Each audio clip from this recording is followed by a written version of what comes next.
Welcome to Bandit's Keep Actual Play. I'm Daniel. In this video, we're going to continue our solo actual play using original Dungeons & Dragons and Chainmail. The party, the Fangs of P-Bluff, have really taken a beating, but they're going to make one more delve.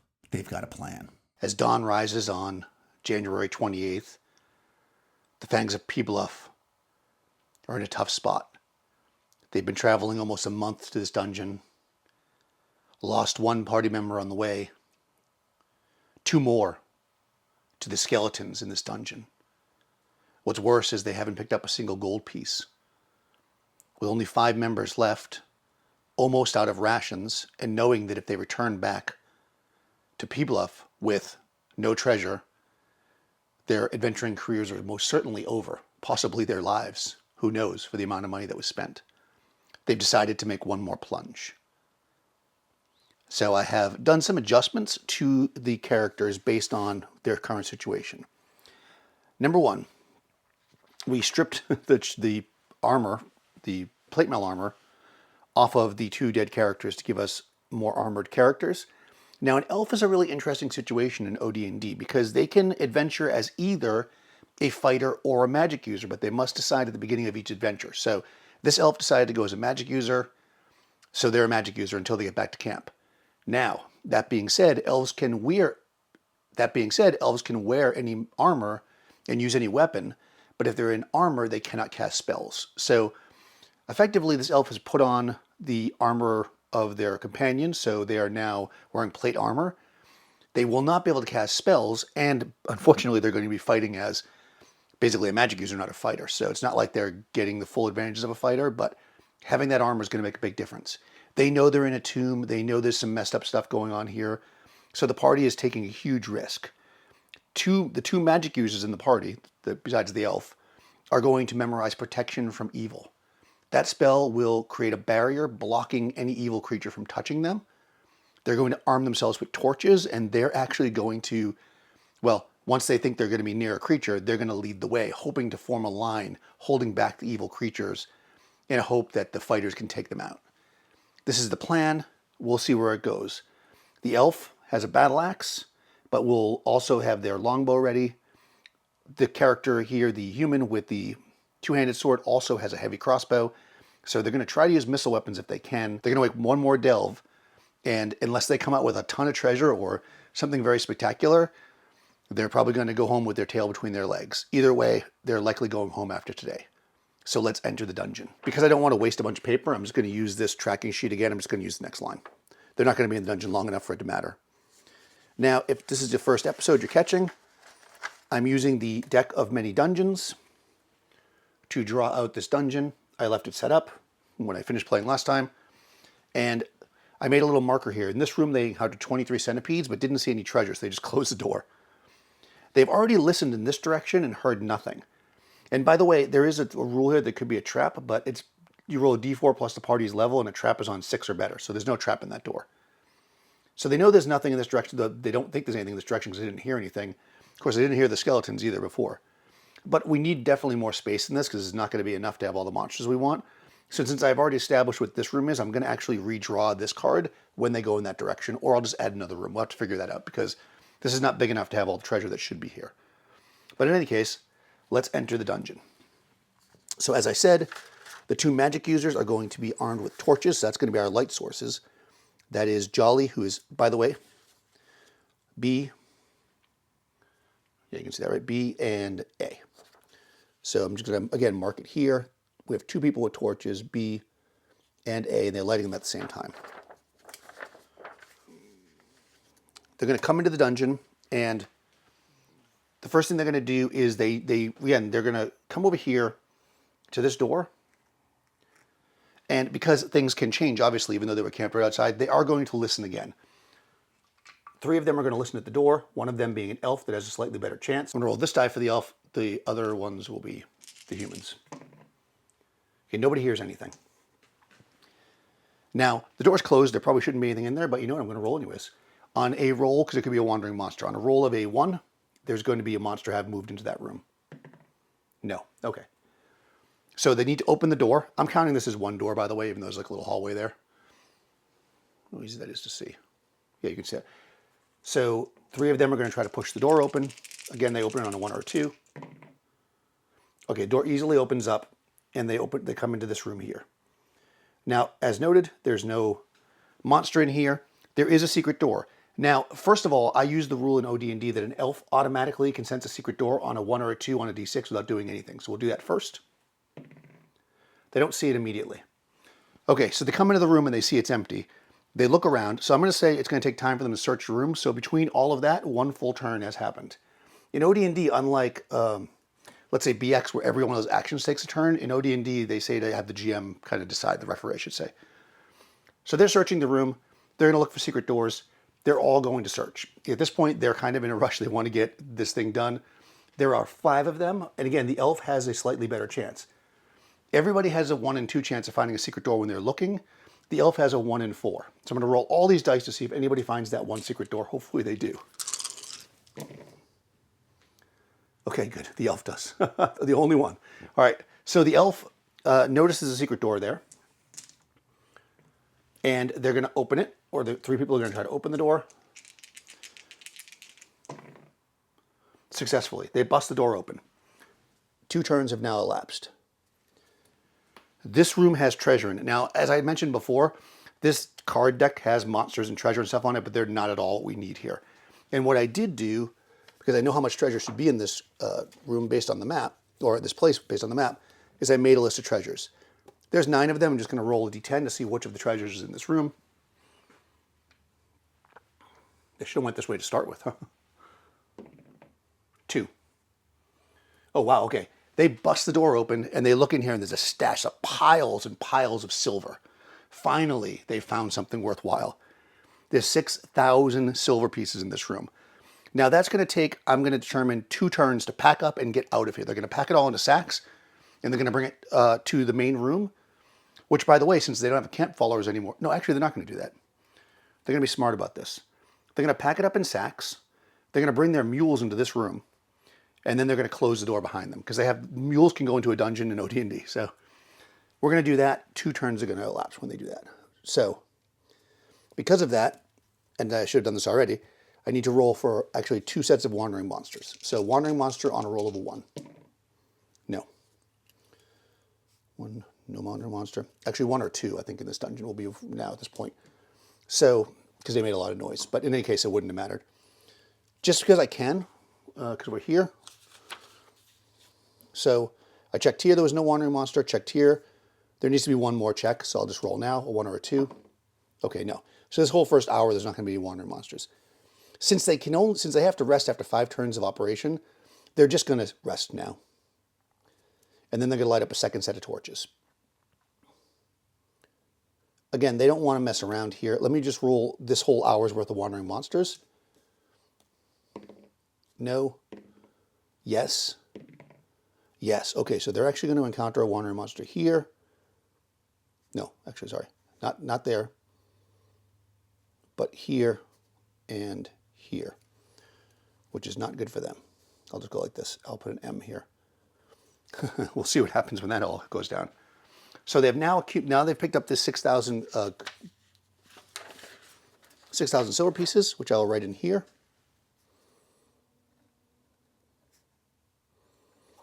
Which again is like about 600 gold pieces equivalent. So this is not very much, but they've cut something. You know, they had nothing to this point. So they're feeling pretty good about this. They light up their second set of torches. This room seems secure. They close the door. They bar it as best they can. They put some iron spikes on it so that, you know, hopefully if they'll hear something messing with it. And now they're going to go the other way. So I think what I'm going to do with this is I'm just going to assume that one of these rooms, the bigger room, has some kind of a door, and I'm just going to add another card on that side. So they come to this door, and they're going to listen. Again, the elf will always be one of the listeners. They don't hear anything. Okay. They don't hear anything. They're going to try to open the door. They're able to open it. And I'm going to say they can move all the ways down here, and they're going to split up. The elf and the other 2 are going to listen at this door,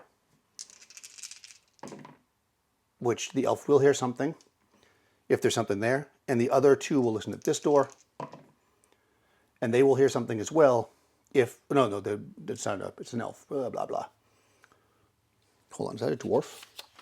Yeah, the other group has a dwarf. I keep saying it's a human, but this dwarf has a dwarf. So the dwarf, let me just re-roll that. Human and dwarf for the second door. Yeah, okay, the dwarf hears something. So if there's something in these rooms, we will hear it ahead of time. So we're going to deal with that right now. Now, since the next turn I have a wandering monster, I'm just going to say there's a monster in a room. That's going to be the wandering monster. Is going to be the one that they go into. And I'm going to say 1, 2, 3. It's in that room. 4, 5, 6 is in this one. Okay, so there's definitely a monster in here. Now let me also roll to see if there's a monster in this room. On a 1 or a 2, there's a monster. No monster, okay. Now there's definitely a monster in this room. Does it have treasure? In a room with the monster, 1 through 3, there's treasure. It does not. Man, that's the second time that happened to them. Okay, so they hear something behind this door. Whatever it is making noise. So it's not the skeletons, because we've already encountered skeletons. So I'm going to roll on my chart that I have over here that I made, my own chart. 3 would be, oh, okay, it's the ghouls. Okay, so they hear a munching sound, chewing on bones. And I'm going to roll. I'm going to do a D6 ghouls. There's only 14 ghouls in the entire dungeon. So I'm going to see if there's a D6 ghouls in this room right here. 2. All right. So they hear some crunching and munching and sounds and all this other stuff. And hold on. Now I've confused myself. Is there a monster in both rooms? I totally forget. Well, I cannot remember if I said there was a monster in this room or not. I shouldn't have done 2 things at once. We're going to do 1 room at a time. This room has ghouls in it. I'll come back and re-roll that other room. I don't think there was a monster in there. Actually, no, I said there was a monster, right? So that has ghouls in it. This one, I'm just going to say there is. Let's roll to see what the monster is, because I heard it if it's in there. Also ghouls. 5, okay. So in this small room, they can hear a lot of movement going on. And they also hear it in this room. So now the party knows that there's monsters in both these rooms, and they know they're about to make a lot of noise. So what they're going to do is they're actually going to, this is going to require some coordination, and hopefully I roll well. They're going to try to bust this door open. 2 of them are going to do it. And at the same time, actually 3 of them are going to do it. That makes more sense. And at the same time, 2 people are going to spike this door shut. So what I'm going to do is, since they hear the ghouls and they're effectively going to have surprise, I'm going to say they'll be able to spike the door shut. But if they cannot open this door in 1 turn, then these ghouls here are going to hear all that sound and come out. So let's see if they can bust the door open. They cannot. All right. So they slam against the door as the spike's going. And now the ghouls know they're there on the other side. This room here with the 2 ghouls. Let me make a note of this. What I'm going to do here, just for my purposes, I'm going to go like this. I know this is not perfect. So there are 5 ghouls in this door, in this room. And don't worry, those ghouls are going to try to get out. So they slam against the thing. The ghouls in that room hear them. So ghouls are aggressive. They want to eat flesh. They're going to move towards the door. So now it becomes, what does the party do? I think they're not dumb, and they're in a position where they're in trouble. They've had trouble before. So what they're going to do is they're actually going to back up. And the magic users are going to come into this room, and they're going to cast protection from evil. But right now, the fighters are going to make a line protecting the magic users, because it's going to take, again, a round and then a round to get back there. So I'm going to roll this room first to see if those 2 ghouls can open that door. They do. Okay, so they bust through the door. There. Here, they're only going to open the door on a 1 because they're spiked shut. But there are 5 of them, so. Oh my God, they opened it. Okay. God, okay. This party is not lucky. All right. 7 ghouls come rushing into the corridor. As the characters back up here, the magic users prepared to cast their protection from evil spell. There's some distance here. Let's roll initiative, but I think what's going to end up happening no matter what is we're going to end up having a missile volley before anything happens. So the party doesn't plan on closing the door. They want to fight these ghouls. Actually, do they want to do that? Yeah, they do. They don't have a choice. They've got to do what their plan is. So they're basically blocking the door, and there's no treasure in there either. That sucks. They're basically going to block the door, and they're going to fight. So but the first thing that's going to happen here is we're going to roll initiative. Ghouls are the dark die. The characters are okay, good. The characters are going first. They're actually going to back up because they're not dumb. They want to make the ghouls spread out, and they want to have a position. So the magic users can't move, though. Okay, no, they're going to stay there. Everybody's staying in one spot. But because the ghouls have to move to them, the missile fire will happen at the halfway point, which means that we're going to get to shoot some missiles at these ghouls first. And the corridor, you know, unlike skeletons, I'm going to say only 2 ghouls can come up the corridor at a time. So they're going to get targeted. So first of all, the two-handed sword guy has a heavy crossbow. So let's take a look how this works. Okay, so ghouls. Again, I'm using my own hack here.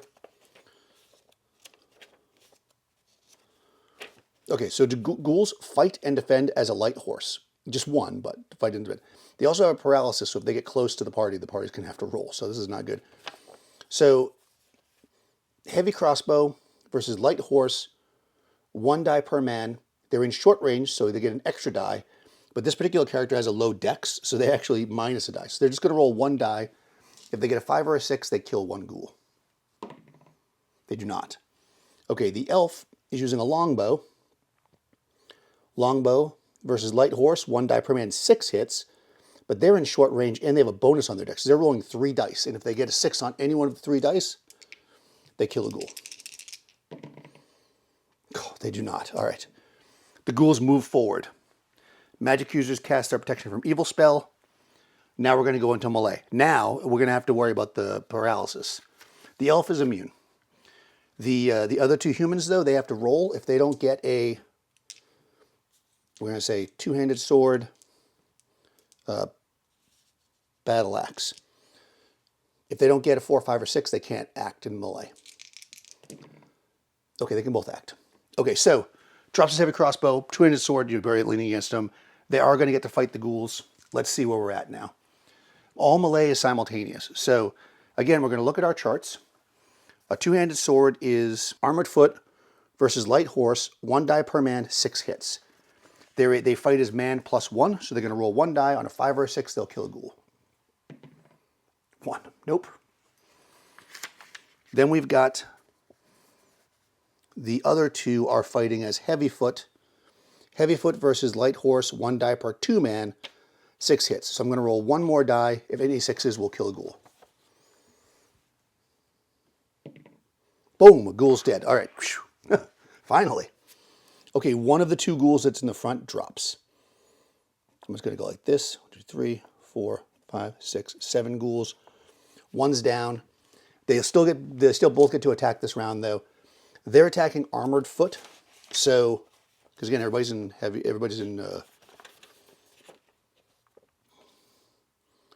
plate mail. Light horse versus armored foot, 1 die per man, 6 hits. Everybody only has 1 die, so basically the ghouls are going to roll 2 dice, and if any of them are 6s, a player character will go down, and I'll just roll to see which character it is. No. Okay, no player characters go down that round.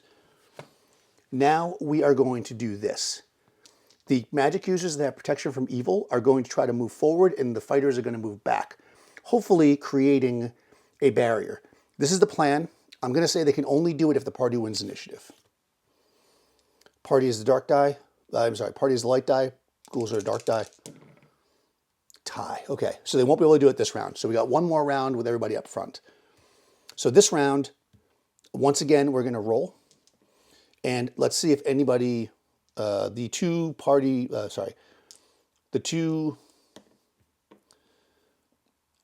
guy with two-handed sword, guy with battle axe, they have to get a 4, 5, or 6 or they can't act.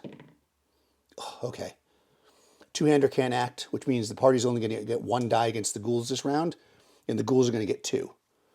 So I'm just going to do it this way. Parties die, ghouls die. Any 6s are kills. No kills. Okay. Round is over. Once again, the magic users are going to try to move to the front. They are going to, again, they need to win initiative. Party, ghouls. All right, they can't get up front. The magic users just can't get into the front. All right, same as before. Are they paralyzed? This time the heavy foot guy is, which again still effectively makes it 1 die because the two-handed sword guy will get to attack. So ghouls roll 2 dice, party rolls 1. No kills. Okay. Again, these rounds are fast, right? We're just moving on. Initiative again. Okay, ghouls still win initiative. God, they're tough. Okay, does anybody get paralyzed? They're both paralyzed. Okay, that means the party gets no attacks this round, because effectively the elf can't do the damage by themselves. Oh my god. Okay, party member goes down. Which one? I'm just going to roll a d6. I'll just go in order. 4. So 1, 2, 3, 4. Guy with two-handed sword. He drops. Now, he's a fighter, so he gets that saving throw. If I roll a 1 on this die, he's not down. Nope, dead. Now I roll a 6. Okay, Epino drops. At this point, there's only 2 in the front. I'm going to say the magic users can move up. And they're going to, well, actually, no.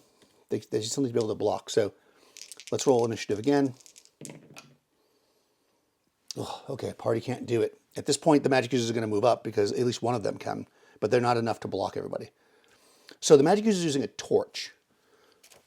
Let's take a look at this for a second. Torches always act as Lightfoot. Lightfoot against Light Horse, 1 die per 2 men. So basically, with they're the same as the battle axe guy. So effectively, now the party has 2 dice again. So we're going to go like this. Well, they're going to get 2 dice if they don't get paralyzed. Magic user fighter. Nope. Magic user's paralyzed. And fighter can't do anything by themselves. So once again, oh man, these guys are in trouble. Once again, the ghouls get 2 attacks. Okay, they don't take anybody out. Come on, guys. Get that other magic user to the front. Yes, okay. The magic users now have moved to the front. So what's happening here, just in case I've lost you, because I'm going fast, I'm getting excited. Basically, because they won initiative, the 2 magic users move forward with their torches. They're now blocking the ghouls. The ghouls effectively cannot get through the magic users unless they, well, they just basically can't. So now it's just a matter of let's see, there must be a chance. I'm going to give a small chance. I'll say a 1 in 6 chance that the ghoul will creep through each round, but we'll do it at the end of each turn. So at this point now, everybody's like, the magic users are in front with their torches and they're kind of blocking the ghouls back with the protection from evil. The fighters are in the back with their axes and stuff swinging over the magic users' heads and stuff. So actually what I'm going to do is since this guy's a dwarf, he can't do anything. In order to make this kind of work out properly, I'm going to say the elf picks up the 2-handed sword. And because only 3 people can fight from the front. So we're going to have effectively the 2 magic users will get 1 die and the elf will get, because the dwarf can't use 2-handed sword obviously, and the elf will also get a die. So the party's going to get 2 dice against the ghouls. The ghouls are not going to be able to attack until they can roll a d6 during the initiative, a 1 on a d6 during the initiative phase. So hopefully it works out for them. So here we go. Party is attacking with 2 dice. They don't take any ghouls out. Does a ghoul get through? No. Party's attacking. I'm just going to roll it all at once. Party's attacking. Nothing. Oh, okay. Party takes somebody out. Ghoul does not get through. Okay, 1 ghoul's down. All right, they've taken out 2 ghouls so far. Oh, God. All right, a ghoul gets through. The line is going to be able to attack this dwarf in the back. So the ghoul is going after the dwarf. They get 1 die. That's going to be next round. So this die is actually an attack die for the ghoul this time. It does not kill, but the party does, in fact, get a kill. We'll see they killed that ghoul. That makes the most sense. And now we're back to 4 ghouls in the front. If they roll a 1, they get through. Otherwise, they're being blocked by the protection from evil. Oh, nope. That's really low rolls, but nobody does anything. Protection from evil lasts for like an hour, so when I'm worried about counting time. Nope. Okay, good. Kill. There's only 3 ghouls left.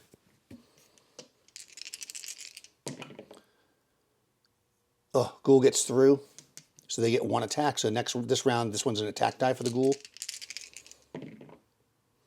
Okay, ghoul's dead though and doesn't hit anybody. So there's only 2 ghouls left.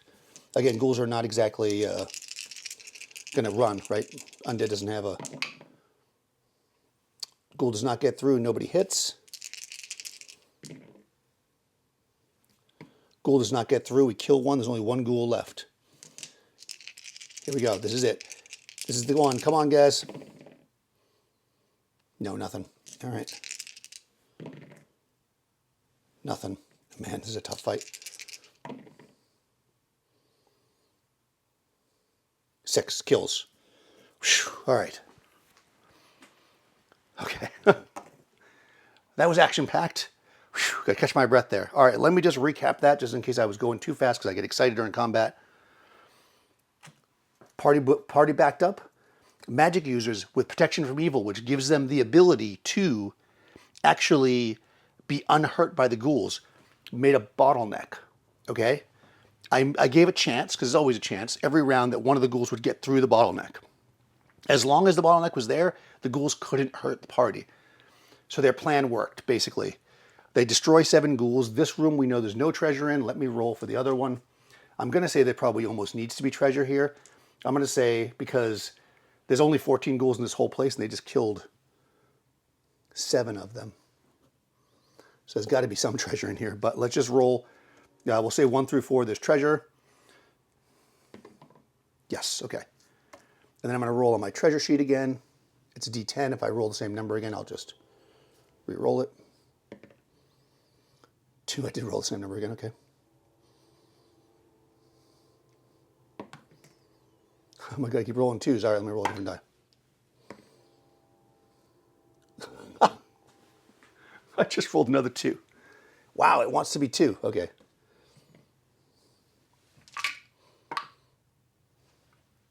There we go, 3. Okay, 3. Oh, wow, that's measly. Okay, well, 3 is a 50 gold piece gem. All right, well, that means the real treasure must be somewhere else.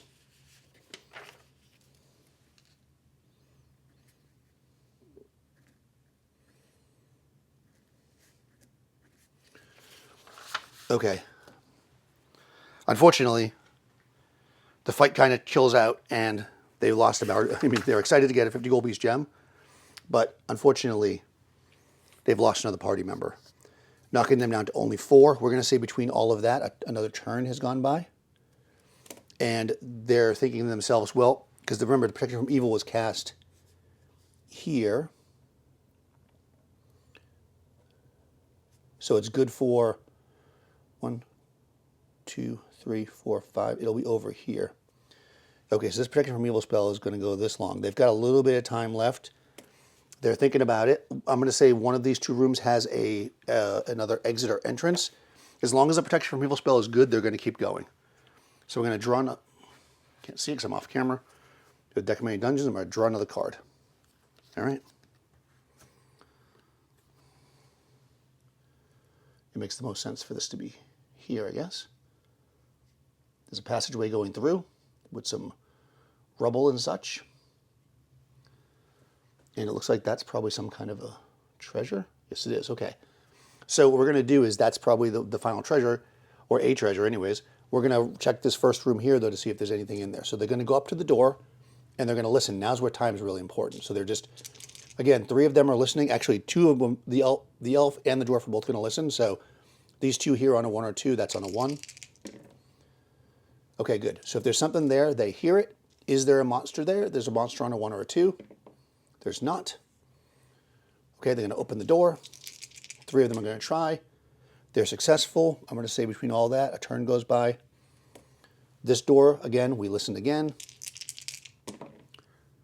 We hear something. Okay, is there a monster in there? There kind of has to be at this point, but yes, there is. Okay, clearly this is the last room, so this needs to be where there's going to be some ghouls. There's supposed to be 7 more ghouls here. I guess I can just add another room. So let's actually, we'll roll to see what the monster is in there. 1 through 3 is a ghoul. Then we have rats, centipedes, and spiders. Okay, spiders. So there are spiders in here. These are regular spiders. So let's see if there's treasure in here. There's not. All right. So remember, regular small monsters are a bunch. There's 6. What's going to end up happening here is they can hear because they rolled. They're not going to open this door. They look through. They see there's a dead end. And there's a bunch of spiders in there. They're just like, nah. Okay, so they've come through here. We check that. That room's empty. They hear spiders here. There's got to be something else, they think. So they're going to go back. And that's going to take a turn. And as they're coming back, they're going to hit a random monster. So this random monster I'm going to roll here. It was a 5, but then it went to a 1. We'll roll it again. 4. Rats. Okay. So let's see. Giant rats or regular rats? We're going to say 1 through 3. Giant rats, 4, 5, 6 regular. Okay, giant rats. So this could be bad. 2, 3. Okay, so just 3 giant rats. So giant meaning that they're going to be 2 hit die apiece. And let's see, they're going to encounter them as they come back here. So we'll say they're coming through here. Actually, this is perfect. What we'll say is that they busted through this door here, and we're going to put another room over here. So these rats come charging out to attack the party and eat them. I think the party's facing the wrong way. There are 3. Let's see if the party is surprised. I'm going to say the rats aren't because they're busting out. The party is surprised. All right. So the rats charge forward to attack. Now, giant rats are just going to attack as Lightfoot, and there are 3 of them. So Lightfoot.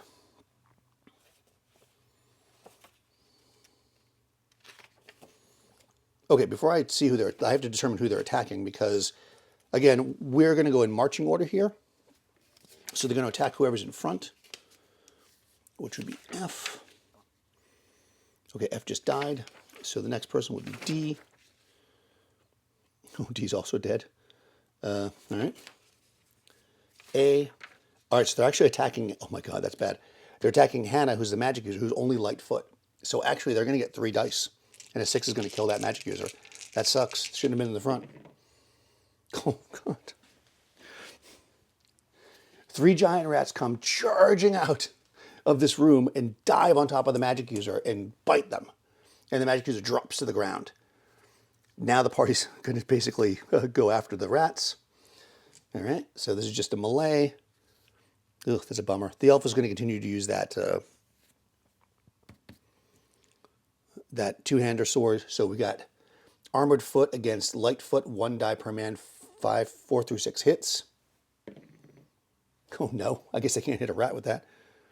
We've got the elf is going to hit on, he has 5 or 6 kills. Okay, that's 1 rat dead. And the dwarf, same thing, 5 or 6 kills. Nope. And this magic user, a 6 kills.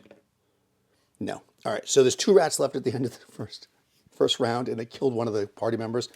Oh my God, that's so terrible. This party is having the worst luck. Okay, so they're dead. Hannah's dead, which is not going to bode well for them to fight any more ghouls. So I think they're actually going to retreat after this. Next round of combat.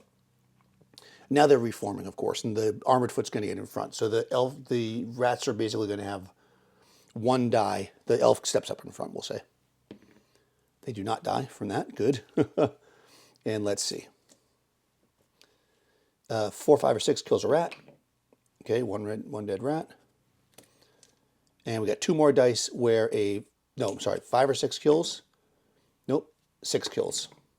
Nope. All right, there's only 1 rat left. I'm going to say it's going to roll morale. If I roll over a 7, it runs. No, it's saying, wow, that rat's vicious. I guess it wants to eat the food that it got.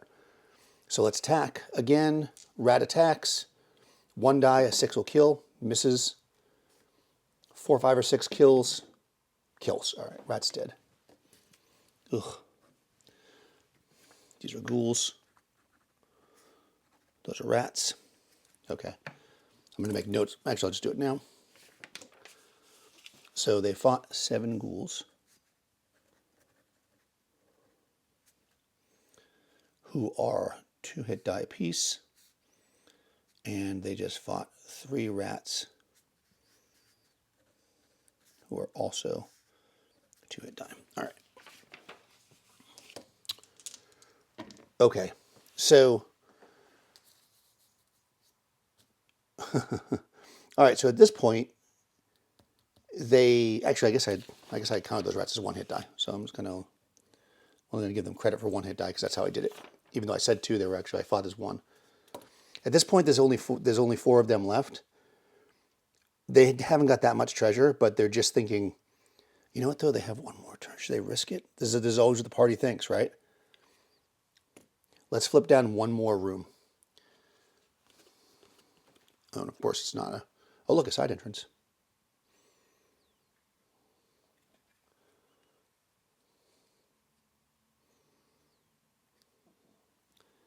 They look down. I'm just going to see if the elf sees this secret door. If they do, then they're going to go in there, and there's treasure in there, thankfully. If they don't, they're just going to leave. So this is the roll here, elf, you need to make.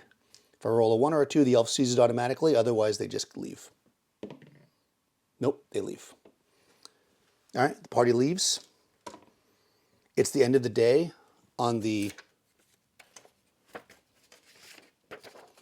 29th of June.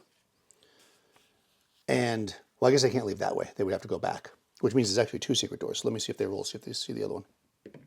They do. Ha-ha! Yes! All right. I always vote for the party, or vote for the party, especially when I am the party. Yeah, so the elf doesn't see this secret door, but they open up and they see this one. They're going to have to open the door and stuff. But I think that they should be able to get all that before it's too late. So let's roll 1 more treasure before they leave. Let's hope for the best here, guys. So they've already used, so there's actually only, they already got that one and that one. So there's actually 1, 2, 3, 4, 5, 6 treasures left. 4 is what they get. 1, 2, 3, 4. Ah, very nice. A gem worth 1,000 gold pieces. Well, it's still not a whole lot, guys, but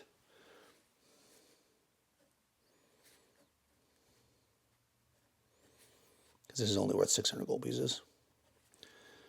So between the bunch of them, they're going to have about 1,650 gold pieces, which honestly doesn't even make up for the cost of the map. But there's multiple levels to this dungeon, so perhaps if they make it back to town with this, they can come back and delve this dungeon again. So the next move for the Fangs of P-Bluff is to limp back to town. They're short on food. They're going to be moving slow. Let's hope they don't encounter anything too deadly on the way.